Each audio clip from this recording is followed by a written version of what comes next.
जो विद्यार्थी मित्रों धोरण 11 चैप्टर नंबर 12 कार्बनिक रसायणना पायाना सिद्धांतों આપણે છેલ્લે લેક્ચર નંબર 7 માં આપણા પેમ્ફલેટના પ્રશ્ન નંબર 19 થી S36 સુધી ભણી ગયા હતા। આજે લેક્ચર નંબર 8 માં ક્વેશ્ચન નંબર 23 થી આગળ વધીએ તો ક્વેશ્ચન નંબર 23 નું વિધાન આ રીતનું છે।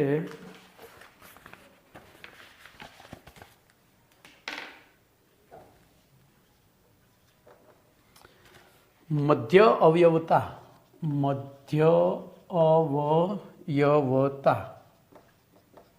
जेने मेटामरिज्म इंग्लिश में मेटामरिज्म नी व्याख्या अने उदाहरण जणावो।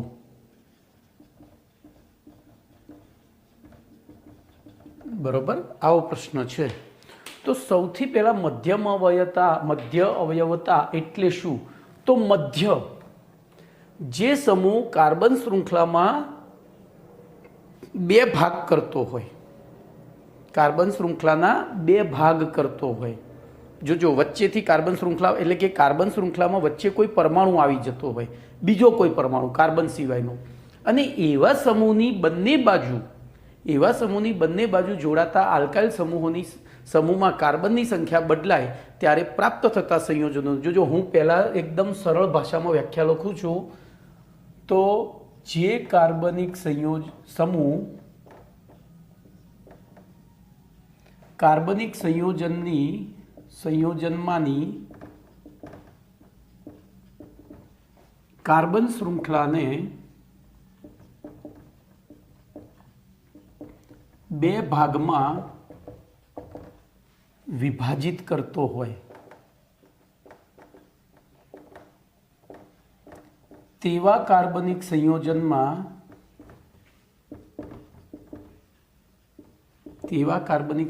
में आवा क्रियाशील समूह साथे जोड़ायेला बे आल्काइल श्रृंखलाओ, आल्काइल एटले हाइड्रोकार्बन श्रृंखलाओ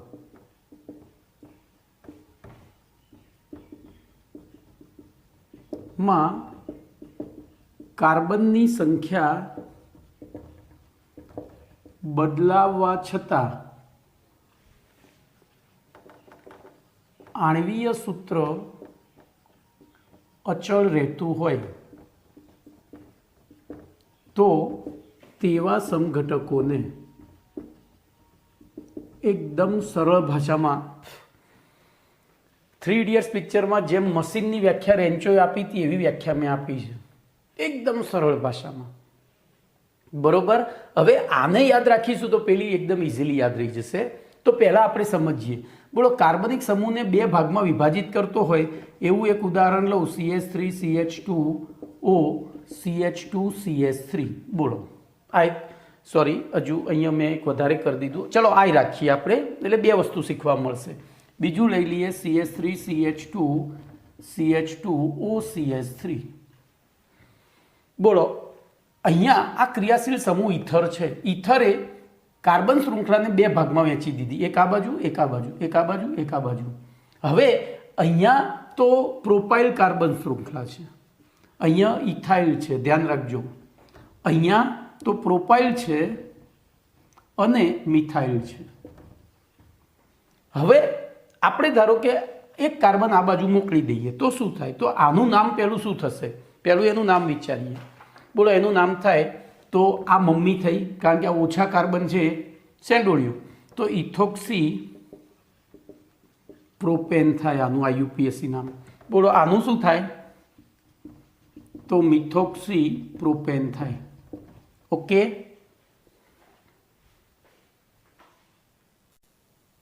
जो हवे हूँ शू करीश तो बंने बाजू कार्बन श्रृंखला संख्या बदलू। बोलो अहींया 3 छे, अहींया 2 छे, अहींया 3 छे, अहींया 1 छे, तो एक कार्बन आ बाजू लई जाऊँ। जो आ पहलू उदाहरण हतुं, आ बीजू लईए तो CH3CH2O CH2CH3। अरे सॉरी आपणे हजू एक कार्बन आ बाजू लई गया एटले वधारवो पड़शे ने। CH2 CH2 CH3। चलो एमां पण एवुं कर्युं तो CH3 CH2O CH2 CH3।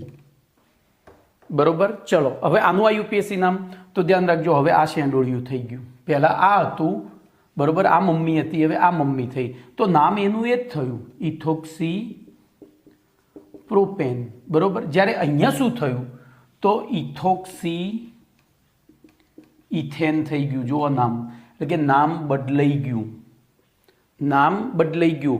નામ બદલાયું એનો મતલબ ગુણધર્મો બદલાઈ ગયા। તેમ છતાં આણ્વીય સૂત્ર કેવું રહ્યું તો કાર્બન 1 2 3 4 1 2 3 4, હાઇડ્રોજન 3 ને 2 5 ને 2 7 ને 3 10, તો 3 ने 2 5 ने 2 7 ने 3 10, ऑक्सीजन 1, तो आणवीय सूत्र समान रह्યું। पण खबर पड़ी कार्बनिक समूह, जे कार्बनिक समूह कार्बनिक संयोजनमांनी कार्बन श्रृंखलाने बे भागमां विभाजित करतो होय कम्प्लीट। बोलो हवे आवो बीजो कयो समूह हशे तो आ बेने एकबीजाना मेटामરના कहेवाय। आ बेने एकबीजाना मेटामर न कहेवाय, आ बंनेने एकबीजाना मेटामर कहेवाय, कारण के अहींया कार्बन श्रृंखला बदली तोय नाम तो एनुं ज रह्युं छे बरोबर। तो आपने पहलू तो मध्यम अवयवता अथवा तो मध्य अवयवता जे शू कहे समघटकतानो एक प्रकार है भाई, मने आनो गुजराती नाम याद राखवामां मुश्केली पड़े छे, मेटामरिज्म तरत याद आई जाए एटले बोलवामां। तो एमां फरीथी मध्य अवयवता अथवा तो मेटामरिज्ममां एवो क्रियाशील समूह के जे कार्बन श्रृंखला एनी बंने बाजू कार्बन श्रृंखला जोड़ेली होय अने ए कार्बन श्रृंखलामां कार्बननी संख्या बदलाय अने तेम छतां जो आणवीय सूत्र समान रहतुं होय तो एवा बे समघटकोने एकबीजाना शुं कहेवाय कम्प्लीट। तो आ मैं तमने समजूती आपी। हवे तमे मने एम कहो कि आ समघटकता कया समूहोमां जोवा मळे, आ समघटकता कया समूहोमां जोवा मळे तो जेमां बे बाजू कार्बन श्रृंखला होय एवा समूहो। तो बोलो पहलो तो ईथर थाय, कारण के आनी बंने बाजू कार्बन श्रृंखला हशे। पछी एस्टर थाय, कारण के आमां पण बंने बाजू कार्बन श्रृंखला हशे। पछी द्वितीयक एमाइड, द्वितीयक अने तृतीयक एमाइड थाय। तो आनी साथे पण जो अहींया आर छे, अहींया आर डैश छे, अहींया आर छे, अहींया आर डैश छे, अहींया आर, अहींया आर डैश, अहींया आर, आर डैश अने R triple dash, double dash. तो आ त्रण समूहो मध्यम अवयवता दर्शावे। हवे तमारा मनमा प्रश्न थाय के साहेब आमां शुं थाय तो बोलो। तो आ वच्चे छे पण ए कार्बन श्रृंखला ने बे भागमां वहेंचतो नथी, ए कार्बन श्रृंखला सळंगत छे, खाली पायबंद आवी जाय छे वच्चे। आ सळंगत छे, जो आपणे आने दोरीए तो अहींया आ रीते छे बरोबर, एक एच एक एच एक एच ने अहींया डबल बोन्ड, एटले कार्बन श्रृंखला बे भागमां वहेंचाती नथी। बोलो कम्प्लीट। हवे आपणे चोपड़ी प्रमाणे जईए अने पछी हूँ तमने ट्रीक आपीश जेथी करीने आमां कोई तकलीफ पड़े नहीं। तो आ एकदम सरल भाषामां आपणे समज्या बरोबर। हवे चोपड़ी प्रमाणे व्याख्या लखीए तो बे के तेथी वधु कार्बनिक संयोजनना आणवीय सूत्र समान होय परंतु तेमां बंधारणीय सूत्रमां क्रियाशील समूह हाइड्रोकार्बन श्रृंखलानी वच्चे आवेलो होय अने तेनी साथे जोडायेला बे हाइड्रोकार्बन श्रृंखलामां कार्बननी संख्या जुदी जुदी होय। तो लखीशुं बे के तेथी वधु कार्बनिक संयोजनोना आणवीय सूत्र समान होय।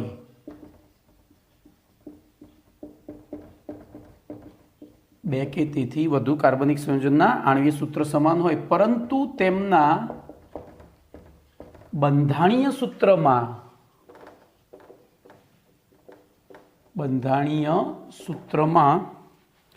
क्रियाशील समूह हाइड्रोकार्बन श्रृंखलानी वच्चे आवेलो होय। हाइड्रोकार्बन श्रृंखलानी वच्चे आवेलो होय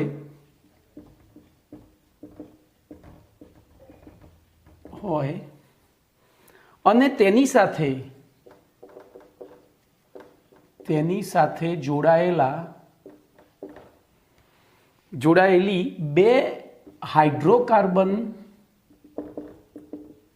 श्रृंखलाओमां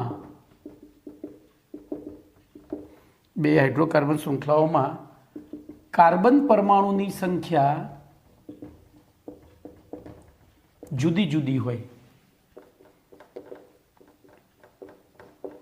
तो तेवा कार्बनिक संयोजनना तेवा बंधारणों ने बरोबर એકબીજાના બોલો મધ્ય અવયવી એટલે કે મેટામર અને તેમની આ લાક્ષણિકતાને અથવા તો તેમની આ પ્રકારની સમઘટકતાને બોલો મધ્ય અવયવતા અથવા મેટામરિઝમ કહે છે। બોલો કમ્પ્લીટ। તો ઉદાહરણમાં આપણે એના જ ઉદાહરણ ફરીથી લઈએ। બોલો અહીંયા મધ્યમ અવયવતા જોવા મળશે ના, કેમ? તો કાર્બનની સંખ્યા આપણે બદલી તોય નામ એનું એ જ રહ્યું। જ્યારે અહીંયા જોવા મળી, સોરી મારી ભૂલ થઈ, બોલો અહીંયા જોવા મળશે આ બાજુ એક જ કાર્બન છે, નીચેનામાં આપણે બે બાજુ બે બે કાર્બન લઈ લીધા। બોલો હજુ અહીંયા એક હોત તો આપણે અહીંયા એક બાજુ વધારે કરી દઈએ તો થાય પાછું। આમાં 3 કાર્બન હતા, અહીંયા 2 અને 4 થયા, અહીંયા 3 અને 1 હતા, અહીંયા 2 2 થયા। તો આ બે એકબીજાના શું કહેવાય? કમ્પ્લીટ। હવે ધ્યાન રાખજો, આ મેટામર આગળ આપણે નામકરણમાં ભણી ગયા હતા। મેટા એટલે લેટિન ભાષાનો શબ્દ છે જેનો અર્થ થાય પાડોશી। શું થાય? તો જોજો અહીંયા ધ્યાન રાખજો, ધ્યાનથી જોજો।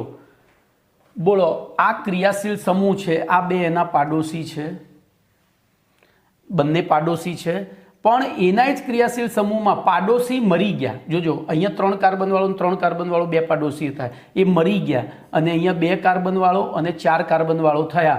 તેમ છતાં આણ્વીય સૂત્ર એનું એ રહ્યું, તો એને મેટામર પાડોશી મર એટલે મેટામર પાડોશી મર। કમ્પ્લીટ। તો આપણે આ રીતે યાદ રાખીશું। Complete, clear? તો આ એકબીજાના મધ્યમ અવયવી અવયવો કહેવાય। કમ્પ્લીટ। ચલો એના પછી પ્રશ્ન નંબર લઈશું, કયા કાર્બનિક સંયોજનોમાં મધ્યમ અવયવતા અથવા તો મધ્યમ અવયવતા અથવા તો મેટામરિઝમ જોવા મળે? મેં તમને કહી દીધું। બોલો કયા સંયોજનોમાં જોવા મળે? તો જેમાં ક્રિયાશીલ સમૂહ કાર્બન શૃંખલાના 2 ભાગ કરતો હોય। જો આવું અહીંયા નથી લખેલું ચોપડીમાં, પણ એ MCQ માટે જરૂરી છે। 2 ભાગ કરતો એટલે કે કાર્બન શૃંખલામાં વચ્ચે કોઈ કાર્બન પરમાણુ કાર્બન સિવાયનો પરમાણુ આવી જતો હોવો જોઈએ। તો એવી પરિસ્થિતિમાં બોલો એક તો ઇથર, પછી એસ્ટર, પછી દ્વિતીય કેમાઇડ અને તૃતીય કેમાઇડ। તો જો 4 થી વધુ કાર્બન પરમાણુ ધરાવતા, એમાં પાછા 4 થી વધુ કાર્બન પરમાણુ જોઈએ। અહીંયા 3 આપણે 3 રાખીશું ને તો કશું નહીં થાય। જુઓ 1 2 અને 3, હું અહીંયાથી આમ કરું તો હતું એના એ 2 જ સંયોજનો, એના જ સંયોજન બન્યું। જુઓ કમ્પ્લીટ। તો 4 કે તેથી વધુ કાર્બન પરમાણુ ધરાવતા એસ્ટર, દ્વિતીય કેમાઇડ, તૃતીય કેમાઇડ, પછી કીટોન।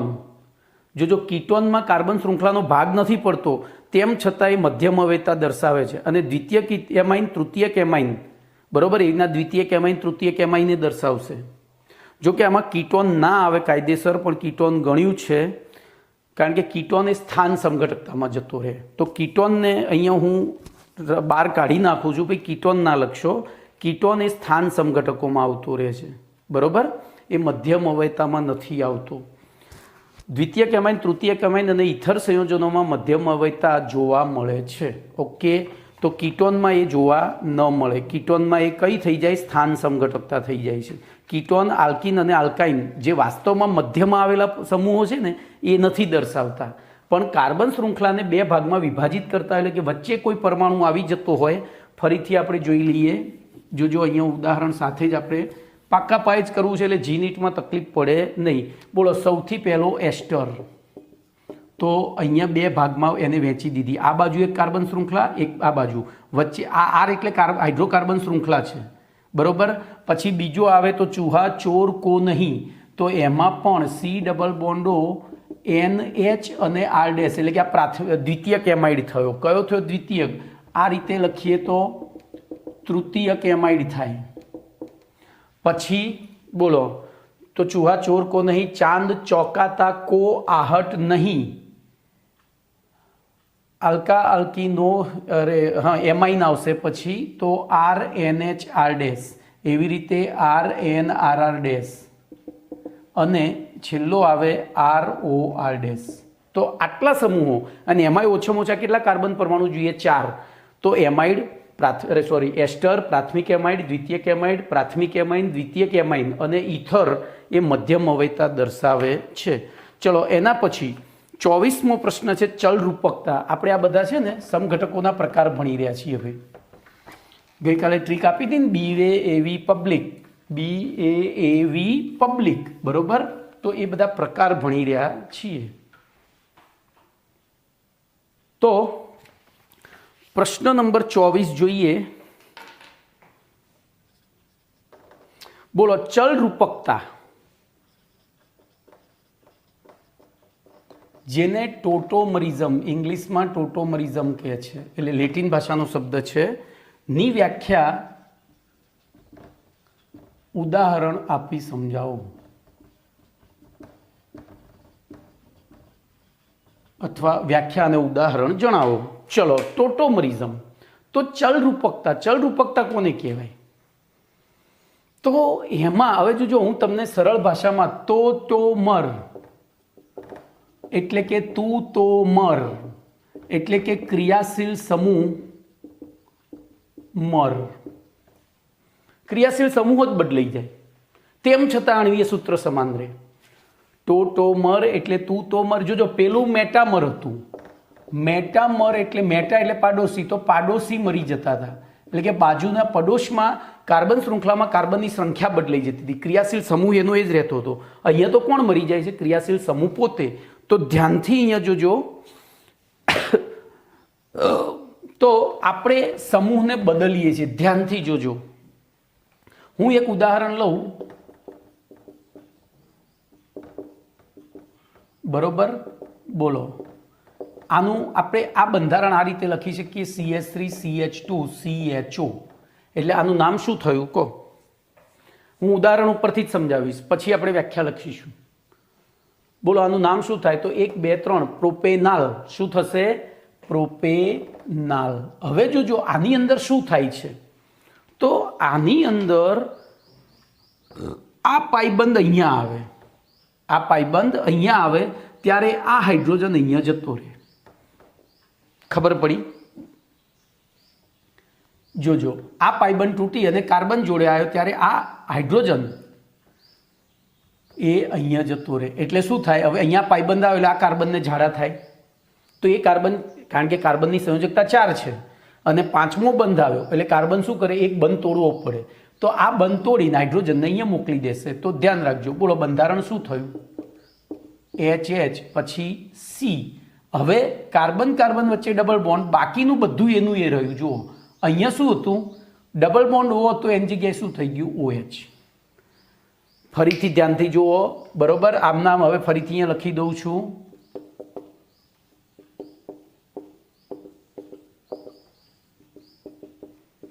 બોલો, અહીંયાથી આ બંધારણ અહીંયા લખું,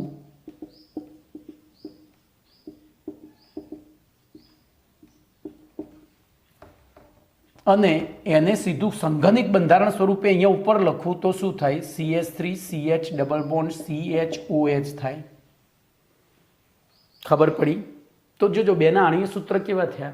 તો કાર્બન 1 2 3 1 2 3, હાઇડ્રોજન 3 ને 2 5 ને 1 6, તો 3 ને 1 4 ને 1 5 ને 1 6, ઓક્સિજન 1 તો ઓક્સિજન, એટલે કે બેના આણ્વીય સૂત્ર સરખા થયા. તેમ છતાં બંનેમાં ક્રિયાશીલ સમૂહ જુદા થયા. આમાં એક જ ક્રિયાશીલ સમૂહ છે, જ્યારે આમાં 2 છે. અને આ બેમાં પાછો આ OH છે ને, આના આલ્ફા કાર્બન સાથે જ જોડાયો હશે. તો આને કહેવાય આલ્ફા ઇનઓલ. શું કહેવાય? આલ્ફા ઇનઓલ. ઇનઓલ અથવા ઇન આલ્કોહોલ, એમ બે લખાય. ઓર કરીને લખું તો આલ્ફા ઇન એટલે આનું નામ, અને આ ઓલ તો આપણે ઇન આલ્કોહોલ. એવી રીતે અહીંયા તો આને આલ્ડીહાઇડ કહેવાય.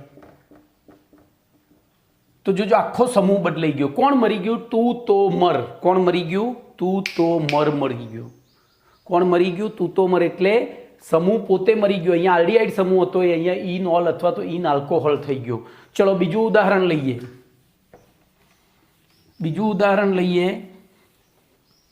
તો ધ્યાન અહીંયા રાખજો. CH3 CH2 C double bond O CH3. ધ્યાન રાખો. હવે આમાં શું થાય? તો આમાં 2 ચાન્સીસ છે. હું અહીંયા આને આ રીતે બરોબર દર્શાવવું, તો અહીંયા બે ચાન્સીસ થાય. આપણે પહેલો ચાન્સ અને બીજો ચાન્સ એમ બે લખીશું. બોલો, ધારો કે પાયબંધ અહીંયા આવ્યો તો શું થાય? પાયબંધ ત્યાં આવે તો શું થાય? તો CH3 CH2 પછી C અને અહીંયા ડબલ બોન્ડ C થઈ ગયો. તો આ H ક્યાં જતો રહે? અહીંયા. એટલે ઉપર OH થઈ ગયો અને નીચે બે H એમના એમ રહ્યા. સોરી, મારી ભૂલ થઈ છે ભાઈ, અહીંયા OH આવશે, લખવાની ભૂલ છે, ખબર પડી? આ H અહીંયા આવી ગયો, આ શું થઈ ગયું? ચલો હવે તમે જુઓ, ધારો કે આ પાયબંધ અહીંયા આવે, બીજા આ પહેલું હતું, આ બીજું, તો બીજામાં શું થશે? તો CH3, જો એ અહીંયા આવે તો H અહીંયા જાય, એટલે અહીંયા કેટલા H વધ્યા? એક જ. Double bond C OH CH3. બોલો, કમ્પ્લીટ? ક્લિયર? તો આના અહીંયા પણ બોલો હતો કયો સમૂહ? હવે હું એનું બંધારણ ફરીથી આપણે આ બધું વધારાનું જે ચિત્રામણ કર્યું છે કાઢી નાખીએ તો તમને ખબર પડશે. બોલો, આમાં કયો સમૂહ છે? આમાં કયો સમૂહ છે? તો કીટોન સમૂહ છે. અહીંયા કયો થઈ ગયો? આલ્ફા ઇનોલ. જોઈ લો, આલ્ફા ઇનોલ એટલે કે દ્વિબંધ જે કાર્બન સાથે જોડ્યો છે એની સાથે જ આલ્કોહોલ છે. એવી રીતે દ્વિબંધ જે કાર્બન સાથે છે એની સાથે જ આલ્કોહોલ છે. કમ્પ્લેટ? તો આને કહેવાય ચલરૂપકતા અથવા ટોટોમરિઝમ. શું કહેવાય? તો ધ્યાન રાખજો. હવે એની વ્યાખ્યા લખીએ. આપણને એ તો ખબર પડી ગઈ કે ટોટોમરિઝમ કયા સમૂહો દર્શાવે છે. તો ટોટોમરિઝમ કયા સમૂહ દર્શાવે? તો આલ્ડીહાઇડ, કીટોન અને ઇનઓલ. ઇનઓલ એ આપણો સત્તાવાર સમૂહ નથી ભાઈ, પેલા 16માં સમાવેશ નથી, પણ એ દ્વિવિસ્થાપિત સમૂહ કહેવાય. તો જોઈએ, વ્યાખ્યા લખીશું. બે કાર્બનિક સંયોજનોના, બે અલગ અલગ કાર્બનિક સંયોજનોના આણ્વીય સૂત્ર સમાન હોય, પરંતુ તેમના બંધારણમાં, ધ્યાન રાખજો, બંધારણમાં પાઈ અને સિગ્મા બંધના વિનિમય, સ્થાન વિનિમય એટલે કે સ્થાન અદલા બદલીના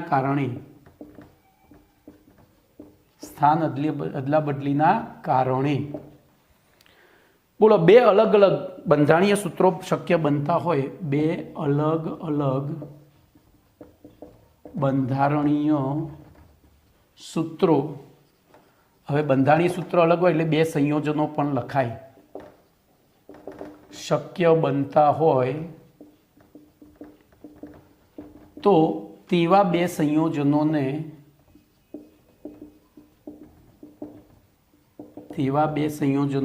એકબીજાના, બોલો શું કહેવાય?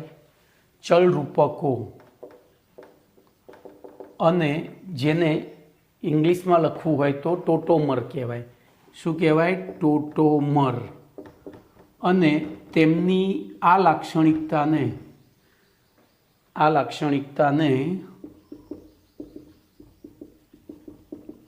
બોલો શું કહેવાશે? તો ચલ રૂપકતા. ઇંગ્લિશમાં ટોટોમરિઝમ કહે છે. ઓકે, હવે ઉદાહરણ એક આલ્ડીહાઇડનું ને એક ઇનોલનું, એક કીટોનનું ને એક ઇનોલનું આપી દેવાનું. બોલો, આ સમઘટકતા અથવા તો આ ચલરૂપકતા શેમાં જોવા મળે? તો સમાન કાર્બન સંખ્યા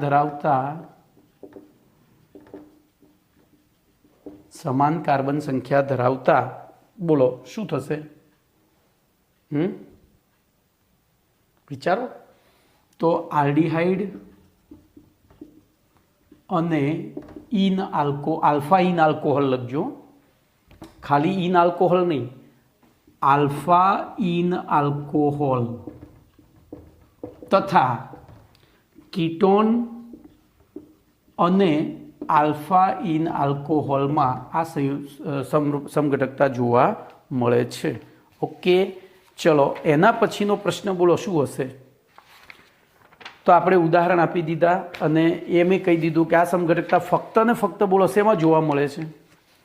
તો આલ્ડીહાઇડ અને કીટોનમાં. કોની સાથે? તો આલ્ફા ઇન આલ્કોહોલમાં. બરોબર. તો અહીંયા બીજું કંઈ લખવાનું નથી, આપણે ઉદાહરણ પહેલાં જ સમજાવી દીધા છે, એટલે ઉદાહરણ અહીંયા લખતો નથી. ચલો એના પછીનો પ્રશ્ન,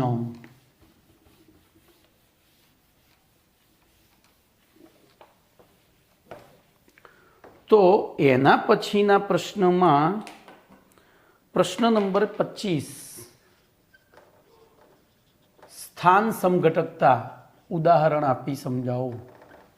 બોલો સ્થાન સમઘટકતા. તો બોલો જે બે કાર્બનિક, બે કે તેથી વધુ કાર્બનિક સંયોજનના આપણે પહેલી વ્યાખ્યા, હવે આમાં તો ચલો હું પહેલાંની ઉદાહરણ લઉં. તો CCCC અહીંયા OH છે, પછી CCCCC અહીંયા OH છે, પછી CCCC અહીંયા OH છે. બોલો આ ત્રણેયના ગુણધર્મો કેવા હશે? તો ત્રણેયના ગુણધર્મો જુદા, કારણ કે ત્રણેયના નામ જુદા છે. આ પેન્ટેન 1 ઓલ છે, આ પેન્ટેન 2 ઓલ છે, અને આ પેન્ટેન 3 ઓલ છે. તો આમના આણ્વીય સૂત્ર કેવા થશે? તો કાર્બન જોજો 1 2 3 4 5 કાર્બન સરખા છે એટલે હાઇડ્રોજન સરખા થાય અને ઓય સરખા થાય, કારણ કે હાઇડ્રોકાર્બન સંયોજનોમાં શું થાય? કાર્બનની સંયોજકતા ઉપર ચાલે છે. અહીંયા તમે હાઇડ્રોજન લખો તો 3 2 2 2 2 2, અહીંયા લખો તો 3 2 2 1 અને 3. જુઓ અહીંયા 3 2 1 2 અને 3 ગણો. હવે કાર્બન હાઇડ્રોજનની સંખ્યા ગણો તો 1 2 3 4 5 1 2 3 4 5 1 2 3 4 5 કાર્બન બધા એમ સરખા. હાઇડ્રોજન 3 ને 2 5 ને 2 7 ને 2 9 ને 2 11 ને 1 12, તો 3 ને 2 5 ને 2 7 ને 1 8 8 ને 3 11 ને 1 12, 3 ને 2 5 ને 1 6 ને 1 7 ને 2 9 3 12. બોલો ઓક્સિજન 1 ઓક્સિજન 1 ઓક્સિજન 1. તો શું લખાશે? બોલો ચલો વ્યાખ્યામાં. તો બે કે તેથી વધારે, બે કે તેથી વધુ, સોરી, બે કે તેથી વધુ, બે કે તેથી વધુ જુદા જુદા કાર્બનિક સંયોજનોના આણ્વીય સૂત્ર સમાન હોય, પરંતુ તેમાં ક્રિયાશીલ સમૂહ અથવા ધ્યાન રાખજો હું વધારાનું લખું છું, વિસ્થાપિત સમૂહ ના સ્થાન જુદા જુદા હોય. ના કાર્બન શૃંખલામાં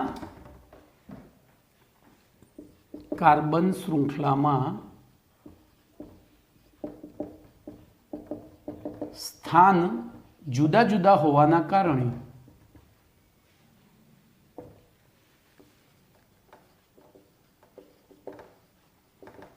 તેમના બંધારણીય સૂત્રો જુદા જુદા મળતા હોય,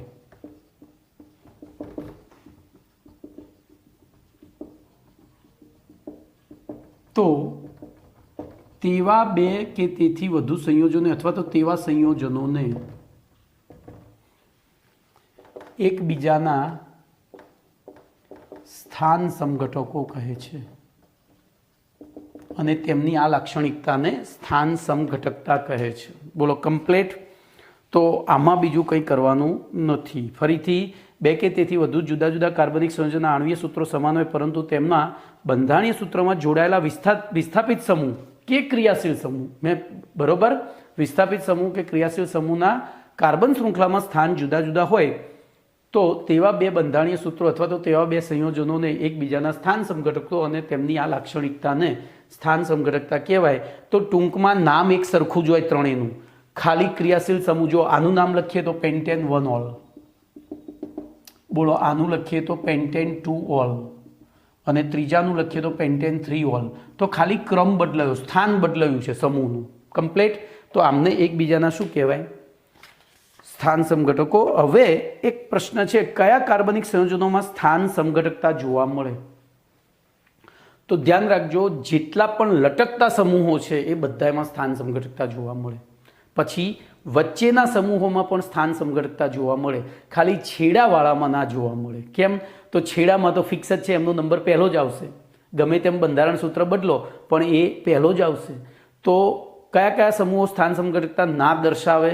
તો પહેલા 7, ચૂહા ચોર કો નહીં ચોકાતા, ચાંદ ચોકાતા સુધી, બરોબર. કોથી પછી તો એમાં વચ્ચે અને લટકતાવાળા બધા જ શું દર્શાવે? ખબર પડી ગઈ? તો એ સ્થાન સમઘટકતા દર્શાવે છે. તો 3 કે તેથી વધુ કાર્બન પરમાણુ ધરાવતા આલ્કોહોલ, એમાઇન, નાઇટ્રો, હેલોજન સમૂહ અને 4 કે તેથી વધુ કાર્બન પરમાણુ ધરાવતા આલ્કીન, આલ્કાઇન સમૂહ ધરાવતા કાર્બનિક સંયોજનો, એમાં ખાસ કીટોનમાં પણ ધ્યાન રાખજો. દાખલા તરીકે અહીંયા ડબલ બોન્ડ O છે અને અહીંયા ડબલ બોન્ડ O છે. તો બોલો આમને શું કહેવાશે એકબીજાના? તો સ્થાન સમઘટકો કહેવાશે. શું કહેવાશે? સ્થાન સમઘટકો. કારણ કે આમાં પાડોશી જેવું આવતું જ નથી. બરોબર? તો કીટોન ત્યાં લખવો પડે. તો જો આનું નામ થશે એક પેન્ટેન 2 ઓન થશે પહેલાનું નામ, જ્યારે બીજાનું પેન્ટેન 3 ઓન થશે. એટલે ફક્ત શું બદલાયું? સ્થાન જ બદલાયું છે. ધ્યાનથી. બરોબર? ફક્ત સ્થાન જ બદલાયું છે. ઓકે. તો આપણે આ રીતે લખીશું. ચલો એના પછી બીજો એસક્યુ છે, કાર્બોક્સિલિક એસિડ સંયોજનો કયા પ્રકારની સમઘટકતા દર્શાવે? જો આપણે મુખ્ય પ્રકાર તો ભણી ગયા. ક્રિશુ મેટા સ્થાનમાં બેસ, આજ એમાં ધ્યાન રાખજો આપણે કયા કયા ભણ્યા. અહીંયા ધ્યાન રાખો, ક્રિશુ મેટા ટા સ્થાન. તો આપણે આ 3 ભણી ગયા. મેટામરિઝમ ભણી ગયા, ટોટોમરિઝમ ભણી ગયા અને સ્થાન સમઘટકતા ભણી ગયા. હવે તો ક્રિયાશીલ સમૂહ સમઘટકતા તો ધ્યાન રાખજો, હું પ્રશ્ન લખતો નથી, હવે બધા એસક્યુ છે એટલે હું સીધા સમજાવીશ. તો આપણો એસક્યુ નંબર, કાર્બોક્સિલિક એસિડ કયા પ્રકારની સમઘટકતા દર્શાવે? તો ધ્યાન રાખજો, હું 3 કાર્બન વાળું ઉદાહરણ લઉં, 4 કાર્બન વાળું. બોલો. તો અહીંયા CH3, CH2, CH2, C double bond OH છે. કમ્પ્લીટ આ બંધારણ આવું થાય. હું આ H ને અહીંયા લાવી દઉં અને આ CH3 ને અહીંયા લાવી દઉં તો શું થઈ જાય? તો CH3, CH2, C double bond OCH3 થયું. બોલો આ બેના બંધારણમાં કોઈ ફરક? કાર્બન આણ્વીય સૂત્ર કેવા થયા? તો સમાન થયા. કાર્બન 1, 2, 3, 4 ને 4, તો 1, 2, 3 ને 4. હાઇડ્રોજન 3 ને 2, 5 ને 2, 7 ને 1, 8, તો 3 ને 2, 5 ને 3, 8. ઓક્સિજન 2, તો ઓક્સિજન 2. તો બંનેમાં બોલો બધા આણ્વીય સૂત્ર સમાન થયા, તેમ છતાં તફાવત ક્યાં આવ્યો? અહીંયા. ક્યાં આવ્યો? અહીંયા. તો આ બંને, તો આ તો કયો સમૂહ છે? એસિડ, ને આ એસ્ટર. તો બોલો એસિડ કયા પ્રકારની સમઘટકતા દર્શાવે? તો હવે આપણે એસિડ જોજો, આ ક્રિયાશીલ સમૂહ સમઘટકતા દર્શાવી. ખબર પડી? તો કાર્બોક્સિલિક એસિડ ધ્યાન રાખજો, સમાન કાર્બન સંખ્યા ધરાવતા એસ્ટર સંયોજનો સાથે ક્રિયાશીલ સમૂહ સમઘટકતા દર્શાવે છે. ચલો એવી રીતે એસ્ટર સંયોજનો કઈ સમઘટકતા દર્શાવે? આપણે હવે ચૂહાચોર પર જઈએ છીએ, MCQ છે આ બધા. તો બોલો એસ્ટર સંયોજનો કઈ સમઘટકતા દર્શાવે? તો એક તો ક્રિયાશીલ સમૂહ સમઘટકતા અને બીજી મેટામર આવ્યું હતું ને આગળ. બરોબર? તો ધ્યાન રાખજો, સમાન કાર્બન સંખ્યા ધરાવતા કાર્બોક્સિલિક એસિડ સાથે એસ્ટર ક્રિયાશીલ સમૂહ સમઘટકતા અને પોતાની સાથે મધ્ય અવયવતા એટલે કે મેટામરિઝમ દર્શાવે છે. ચલો એના પછી એમાઇડ સંયોજનો કયા પ્રકારની સમઘટકતા દર્શાવે? તો એ એમાઇડ એટલે કાર્બન શૃંખલાના 2 ભાગ જ કરે છે, દ્વિતીયક અને તૃતીયક એમાઇડ. તો એ મધ્ય અવયવતા દર્શાવે. એવી રીતે નાઇટ્રાઇલ સંયોજનો બોલો કયા પ્રકારની? તો નાઇટ્રાઇલ ખાલી ક્રિયાશીલ સમૂહ સમઘટકતા ક્રિયાશીલ સમૂહ સમઘટકતા દર્શાવે, કારણ કે નાઇટ્રાઇલ સમૂહ છેડે છે. તો બીજું એક બંધારણ આપણે આ રીતે લખી શકીએ, N ટ્રિપલ બોન્ડ C, અહીંયા C ટ્રિપલ બોન્ડ N. તો આ નાઇટ્રાઇલ સમૂહ છે, આ આઇસોનાઇટ્રાઇલ સમૂહ છે. તો નાઇટ્રાઇલ સમૂહ ફક્ત અને ફક્ત કઈ સમઘટકતા દર્શાવે? ક્રિયાશીલ સમૂહ સમઘટકતા. એવી રીતે આલ્ડીહાઇડ સંયોજનો બોલો કઈ સમઘટકતા દર્શાવે? તો આલ્ડીહાઇડ સંયોજનો 2 સમઘટકતા દર્શાવે છે. ધ્યાન રાખજો. એક તો આપણે ભણી ગયા કઈ? તો ટોટોમર એટલે કે ટોટોમરિઝમ દર્શાવે. અને બીજી ધ્યાનથી જોજો, CH3, CH2, CH2, CHO. અને બીજું અહીંયા લઈ લઉં CH3, CH2, COCH3. જુઓ તો બેના આણ્વીય સૂત્ર કેવા થયા? તો 1, 2, 3, 4, 1, 2, 3, 4. હાઇડ્રોજન 3 ને 2, 5 ને 2, 7 ને 1, 8, 3 ને 2, 5 ને 3, 8. Oxygen 1, oxygen 1. તેમ છતાં ક્રિયાશીલ સમૂહ જુદા છે. તો આલ્ડીહાઇડ અને કીટોન એકબીજાના શું છે? ક્રિયાશીલ સમૂહ સમઘટકો છે. હવે આ આલ્ડીહાઇડ પાછો બોલો આ રીતનું કરીએ તો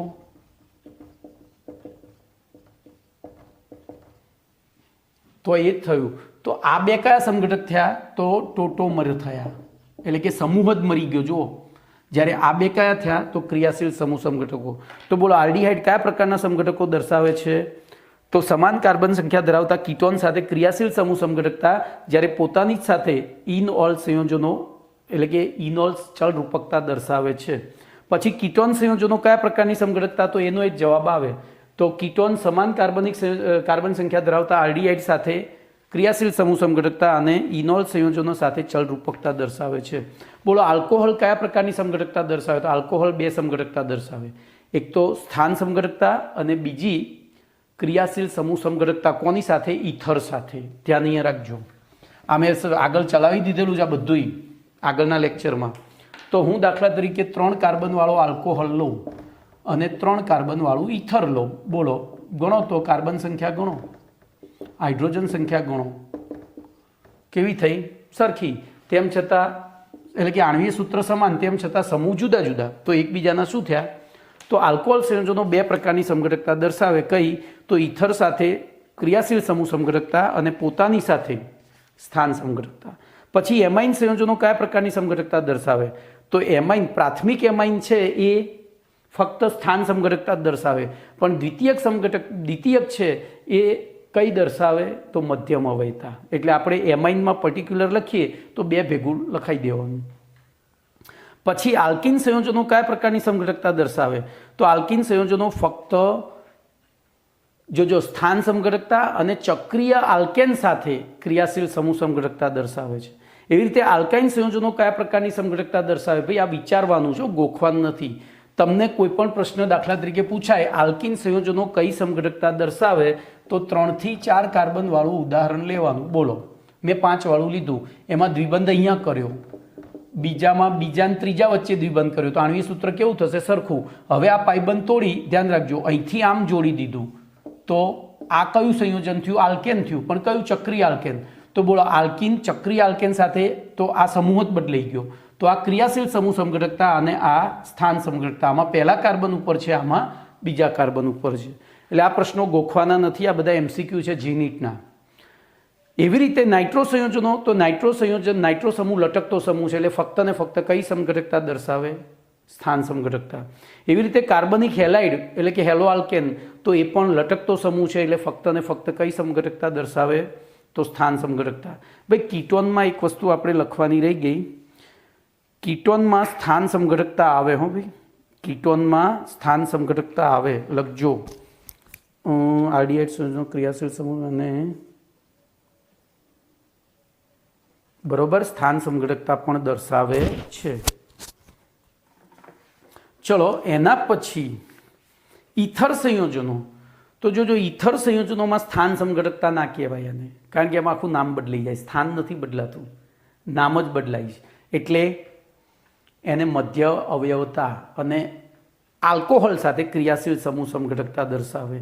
એ રીતના આલ્કેન સંયોજનો, તો આલ્કેન સંયોજનો સ્થાન સમઘટકતા, જો શાખીય હોય તો પોતાની સાથે સ્થાન સમઘટકતા અને શૃંખલા સમઘટકતા, અને ચક્રીય આલ્કેન સંયોજનો સાથે રેખીય આલ્કિન સાથે ક્રિયાશીલ સમૂહ સમઘટકતા દર્શાવે છે. બરોબર.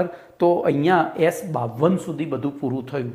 S52 સુધી. ઓકે, ચલો તો આગળ જઈએ. હવે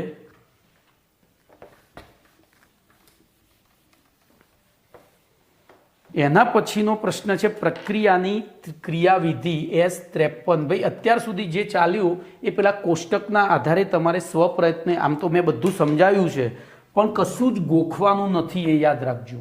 ગોખશો ને તો નહીં આવડે. એટલે હું તમને કહું છું કે શાંતિથી સમજજો આ વસ્તુને, એકદમ કુલ માઇન્ડેડ સમજવાનું.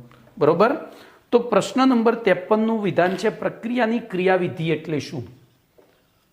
પ્રક્રિયાની ક્રિયાવિધિ એટલે શું?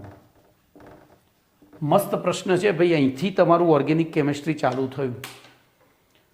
આ જો નામકરણ આવડતું હશે તો જ આવડશે, ના આવડશે તો તમે આગળ વધશો. બરોબર. તો પ્રક્રિયા દરમિયાન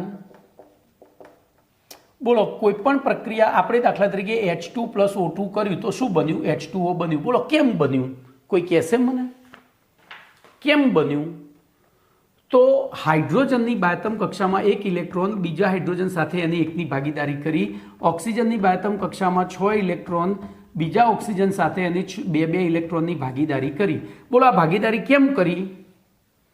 તો કોઈ પણ તત્વ પોતાના જેવા તત્વ સાથે ભાગીદારી ક્યારે કરે? જ્યારે એને બીજાથી કંઈ ન મળતું હોય ત્યારે. તો આ અણુ દ્વિપરમાણુ અણુ આવી પરિસ્થિતિમાં બન્યા. પણ જ્યારે હાઇડ્રોજનને ઓક્સિજન, હવે જોજો હાઇડ્રોજનને કેટલાની જરૂર છે સ્થાયી થવા? એકની. ઓક્સિજનને કેટલાની જરૂર છે? બેની. તો અહીંથી આ બે બંધ તૂટી જશે. બરોબર. તો એક ઓક્સિજન સાથે હવે જોજો આપણી પાસે બે, આ બંધ તૂટ્યો એટલે હું અહીંથી કેન્સલ કરું. બોલો બે હાઇડ્રોજન અહીંયા જોડાય. આપણી જોડે બે H2 હોય તો બીજા બે હાઇડ્રોજન અહીંયા જોડાય. એટલે આ શું બની ગયું? જુઓ H2O બન્યું. તો બોલો ટૂંકમાં કોઈ પણ પ્રક્રિયા થાય છે શેના માટે? તો એમાં રહેલા તત્વો ઇલેક્ટ્રોન અષ્ટક રચના ધારણ કરે એના માટે. અને એ ઇલેક્ટ્રોન અષ્ટક રચના ધારણ કરવા માટે દાખલા તરીકે હું બીજું ઉદાહરણ લઉં. Na + Cl2 gives NaCl. બોલો તો આમાં એનએની બાયતમ કક્ષામાં 2, 8, 1 પ્રમાણે એક ઇલેક્ટ્રોન હતો. અહીંયા 2, 5 પ્રમાણે કેટલા ઇલેક્ટ્રોન હતા? બરોબર, સોરી બાયતમ કક્ષાની લખીને મેં. 2, 8, 5 બરોબર. 2, 8, 5 પ્રમાણે તો અહીંયા 5 હતા. બોલો આને 2ની જરૂર હતી, આને 1 ગુમાવવો હતો. તો આને 1 આપ્યો એટલે આના 2, તો 2 આના 2ની જરૂર પડશે તો 2 NaCl બની જાય. એટલે કે ટૂંકમાં કોઈ પણ રાસાયણિક પ્રક્રિયા છે, ચાહે ઓર્ગેનિક હોય કે ઇનઓર્ગેનિક હોય, બોલો શેના માટે થાય છે પ્રક્રિયા? તો એ પ્રક્રિયામાં ભાગ લેતા તત્વો ઇલેક્ટ્રોન અષ્ટક રચના ધારણ કરે એ માટે ઇલેક્ટ્રોનની આપલે અથવા ભાગીદારી કરે છે. બરોબર. તો ધ્યાન રાખજો, અહીંયા વ્યાખ્યા લખાય, પ્રક્રિયા દરમિયાન થતા ઇલેક્ટ્રોનની આપલે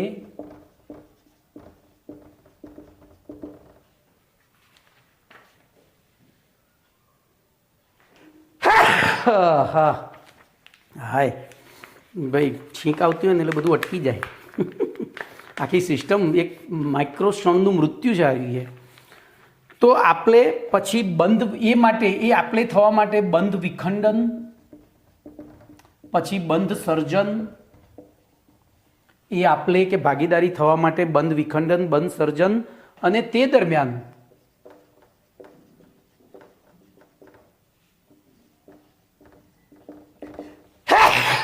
ફેરફારો, તે દરમિયાન થતા ઉર્જાના ફેરફારો અને પ્રક્રિયકમાંથી નિપજની જે પ્રાપ્તિ છે, નિપજમાં રૂપાંતરણના વેગ સંબંધી, વેગ અંગેની જાણકારીને શું કહે છે? અને જાણકારી અને તેના ક્રમબદ્ધ અભ્યાસને પ્રક્રિયાની ક્રિયાવિધિ કહે છે. એટલે ટૂંકમાં પ્રક્રિયાની ક્રિયાવિધિ એટલે પ્રક્રિયામાં જુદા જુદા તત્વો વચ્ચે ક્યાં ઇલેક્ટ્રોનની આપલે કે ભાગીદારી થઈ, એ માટે કયા બંધ તૂટ્યા અને કયા નવા બંધ બન્યા, એ દરમિયાન કેટલો ઉર્જાનો ફેરફાર થયો અને એ ફેરફાર કેટલા વેગથી થયો. આ આખી ક્રમબદ્ધ માહિતીને ધ્યાન રાખજો. ઇલેક્ટ્રોનની આપલે કરવા કયો બંધ તૂટશે અને કયો સર્જન થશે આપણે પહેલું વિચારવું પડે. એ તોડવા કેટલી ઉર્જા આપવી પડશે અને પેલું સર્જન થશે ત્યારે કેટલી મુક્ત થશે, એના આધારે ઉર્જાના ફેરફારો નક્કી થયા. ઉર્જાનો ફેરફાર જેટલો વધુ ઋણ હશે, આપણે 11મું ધોરણ 6ઠ્ઠા પાઠમાં ભણી ગયા, ડેલ્ટા જીનું મૂલ્ય જેટલું વધુ ઋણ એટલી પ્રક્રિયા ઝડપથી થાય. તો આ ક્રમબદ્ધ અભ્યાસને શું કહે છે? શું કહે છે? પ્રક્રિયાની ક્રિયાવિધિ. ચલો એના પછી પ્રક્રિયાર્થી, જો નાના નાના એસક્યુ છે પણ બહુ જ મહત્વના છે. S54 પ્રક્રિયાર્થી એટલે શું? અને S55 લખી જ દઉં છું, પ્રક્રિયક એટલે શું? બોલો. તો હું અહીંયા એક ઉદાહરણ લઈશ, પ્રક્રિયાર્થી અને પ્રક્રિયક.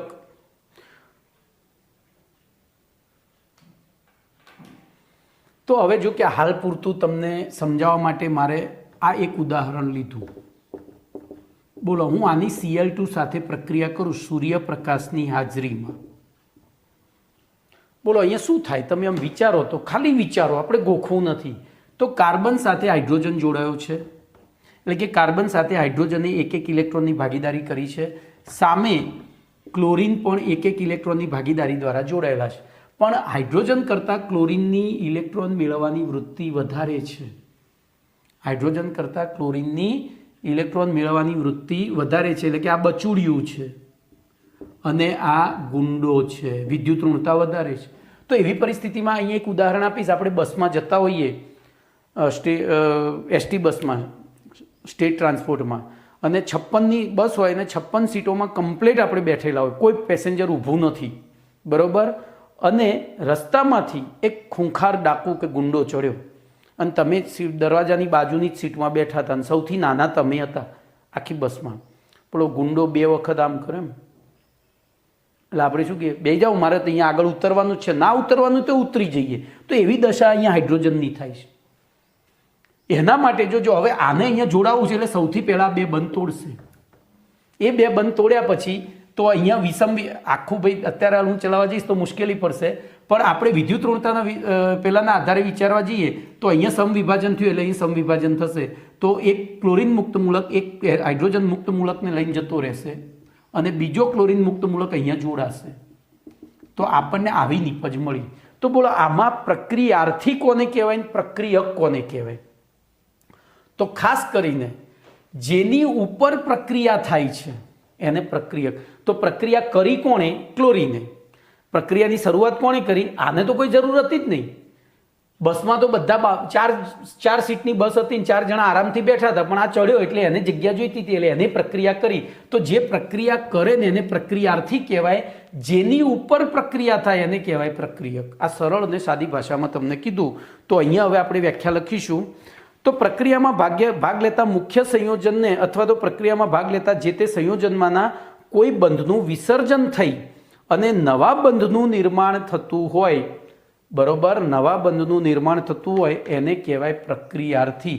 બોલો અહીંયા ફરી એકવાર બોલો, આ પ્રક્રિયા શરૂ કોણે કરી?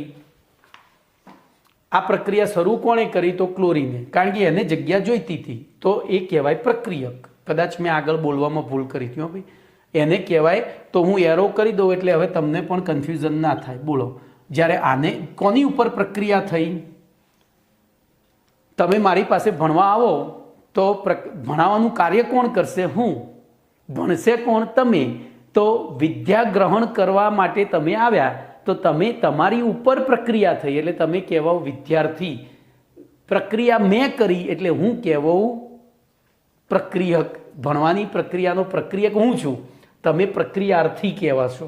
કમ્પ્લેટ. તો 2 સરળ ભાષામાં શબ્દોમાં વ્યાખ્યા આપી દીધી.